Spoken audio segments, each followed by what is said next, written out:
Thank you for joining me for part 3 of my self-love webinar. I'm Jalinda. I help women to discover their true essence and express themselves through their personal style. In this video, I share 3 daily practices I use to create more love and peace in my life.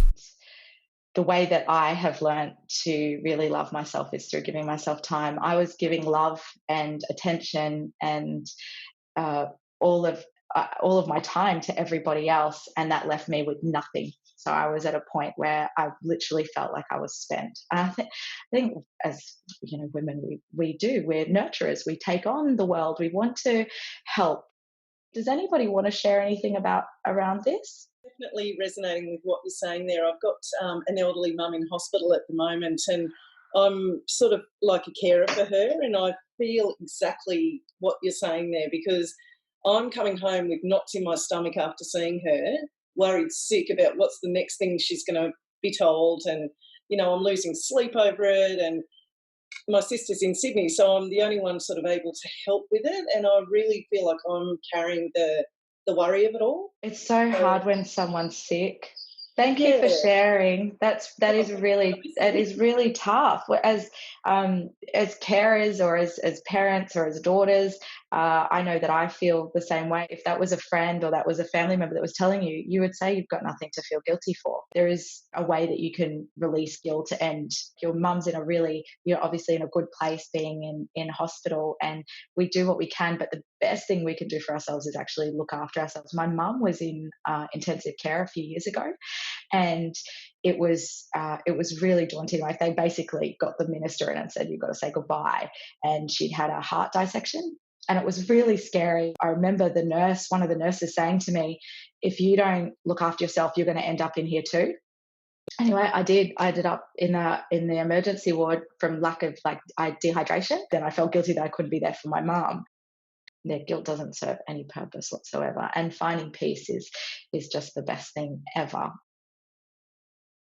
So how I give myself time is through three really easy techniques that everyone can do, and you probably have heard of these before. One is spending time in nature, or at least looking at nature. So those little things like appreciating a sunset or seeing a sunrise. I'm always in awe of how small I feel when there's this big wide world around me. Immersing myself in that is really important to me. And I love the water, so sometimes I'll go and sit by a creek, or I'll go and sit by the beach, but definitely taking time to do that.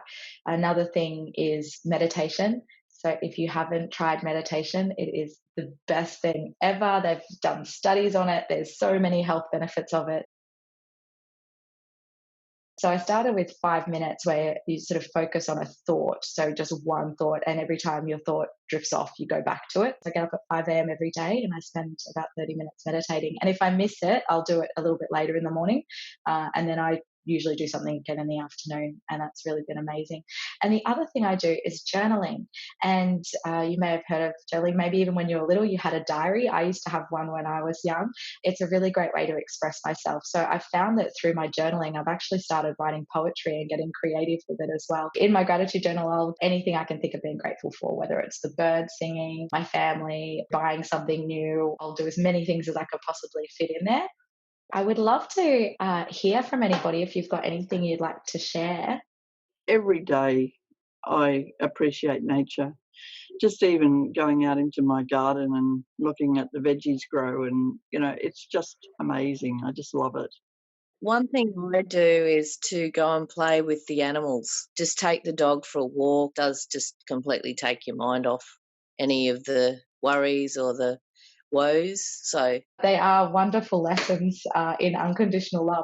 If you have any questions, or you want to share something with me privately, I'm more than happy to chat with you. And if there's any techniques or something that you want to work through, I can do that with you too. So much love to everybody today. Go and spend some time on yourselves. And lots of love. Bye.